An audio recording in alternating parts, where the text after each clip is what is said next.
Hey fight fans, Micah Frankel for Cage Minds and Knuxx.com, keeping you up with all the stuff going on with your fight community. Today we're doing an interview, standing here with boxer Josh Pitbull Torres, coming off of a victory recently against Joe Gomez, running his record to 8-2-1-1, right? Correct. Right. How did you feel about that last fight? How did you feel about your performance? I felt I could have fought a little bit better, but you know, I'm not gonna rag on myself. A victory is a victory, so I'm satisfied with my win. Okay, so when you're both standing there, you know, they're reading off the scorecards and it goes to a split decision. From, you know, what you recall from your perspective of the fight, did you feel it was a split decision? It was that close? I didn't feel it was that close at all. I was actually kind of surprised. I thought I did more than enough to win 4, if not 5 of the rounds. I know I gave up the 3rd round. The 4th was up for grabs, and the 1st, 2nd, 5th, and 6th I thought were mine. I felt it was 4-2, that you had won 4 rounds. I thought it was going to be a unanimous decision. It looked like that you landed the solid, more devastating, impactful blows that kind of wobbled your opponent. So I thought that was great. At least you got the victory off of that. Right. Okay, well let's talk about before that. When did you first, you know, start boxing, walk into the gym? Man, this was back when I was 14 years old. My buddy Vince Maribel, we went to school together. He's actually a boxer too. At the time, his dad had an amateur club down at the San Jose Community Center. I was always fighting in school, man. I always liked to fight. I was always beating people up, getting in trouble. Vince kept telling me, you know, hey, go to the gym. You know, my dad has a boxing club. And yeah, okay, whatever. I kept blowing him off. And one day I finally went. I showed up, and I was just one of those boxers that never left, man. Okay, so how long after that did you take your first amateur bout? Do you remember? Let's see. It wasn't very long. I had trained maybe for like a month or so, and we went out to Mexico and fought out there. Okay, and what would you say from amateur was your greatest amateur accomplishment? Let's see. I don't know, man. I had so many great fights in my amateur days.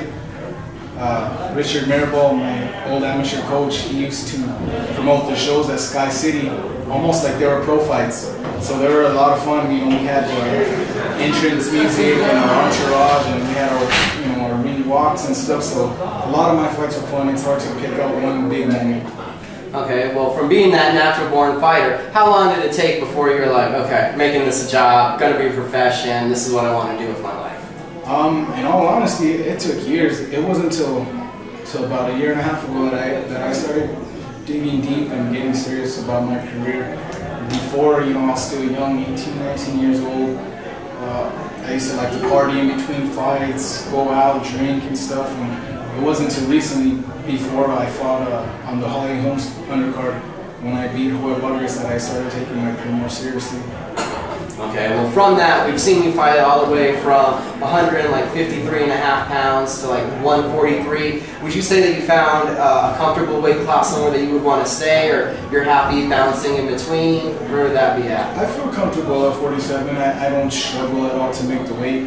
Back when I was fighting in the 40s, it was a little tougher, a little more disciplined to make that weight, a lot of cutting. Now I don't have to cut the weight, I do it more naturally. As far as 54, it's a little heavy for me. I don't really like to stay in those weight classes, especially because the guys are a lot bigger. They're coming down from the heavier weight, and the bigger gloves aren't as fun either. I like to keep it with 8-ounce gloves. Okay, well from all that, and what's the balance like between the boxing, the family, and having a day job? How do you find the time to balance everything out? I guess it comes naturally, you know. You take it day by day. It's definitely hard, but when you have a passion for something and you want to make it happen, you'll do it by any means necessary. Okay. Well, boxing seems to be a passion and a love. What do you think when you hear just boxing or you see a boxing match? What does it invoke inside of you? I just like the entertainment. You know, it's a lot of fun to watch. I can sit there and watch people just looking at each other, you know, a chess match, boxing match, where some people will get bored, you know, those boxing style fights. I like it all, you know, brawling, boxing, knockouts. I like everything about boxing. So, a student of the sweet science? Definitely. Right? Okay, so on that same level of the emotions that it invokes, what do you think about if you think about a world title one day possibly reaching that pinnacle? That that'd be a huge accomplishment. Definitely one of my goals, and it'd be a dream come true. You know, to not only win a world title, but just to be an inspiration to everybody else coming up. You know, in the amateur ranks and all the kids growing up looking up to me. It'd be it'd play a big part in my life and my career. Okay. 8 of the 10 fights that you've had have been in New Mexico. Do you feel any extra added pressure, or does it feel, you know, just more comfortable, happy to be at home putting on a show? What do you feel that, you know, fighting so much here in state? It's a catch-22, man. It works both ways, you know. Yeah, it's fun, you know, you're close to home, you have all your loved ones, but then at the same time, you get those nerves. Sometimes when you go out of town, you feel more at ease because you don't know anybody. You don't really have to, you know, look good for anybody. I mean, for yourself, yeah, you want to look good, but you don't have that pressure, you don't have that expectation the way you do when you fight at home. Okay. And then to ask you a little bit about your style, kind of, or what would you say was the biggest or the best combination that you've landed in your career so far right now? I guess you could say my left hook is definitely my best punch. As far as combinations, I'll do whatever it takes to set that punch up. That's definitely been the punch that's put most of my opponents down. Okay. You fought a lot this year. You've already fought 3 times. How many more times this year are you hoping to get in the cage? And when are you hoping, or in the ring? And when will be the next time? If God's willing, I'd love to fight 3, 4 more times this year. But I mean, you know, it's hard to say. It's a tough business. If I'm lucky, I'll get 2 or 3 more fights. At the latest, October. I would love to run into something next month, you know, if the circumstances are right. But at the latest, October, definitely. Last fight was 2 weeks ago. You're already back in the gym. Do you take any time off after a fight to regroup, recorrect yourself, or is it right back to working? I take a couple days off to let my body rest. As far as, you know, getting back in the gym, I love to be here, so I try to get back as soon as possible. It's a little different when you're training for a fight. Like right now, you know, I'm not running so much. I'm not hardcore dieting. So I mean, I do take a break in that sense, but I'm always in the gym. Okay. At least breaking a sweat. You live out here in New Mexico, all the great food that's totally unhealthy. Is there ever any trouble with dieting, or what do you miss most when you are dieting? Definitely, yeah. That's probably the hardest part about boxing, is the commitment to your diet. And I also work right across from the Balderas Coffee House, so that's even harder, man, smelling those chicharrones at 7 in the morning. But I mean, when you've done it for so many years, it becomes a habit and you get used to it as time goes on. Okay, and then we know the gym here, it's been affected by the loss of Johnny.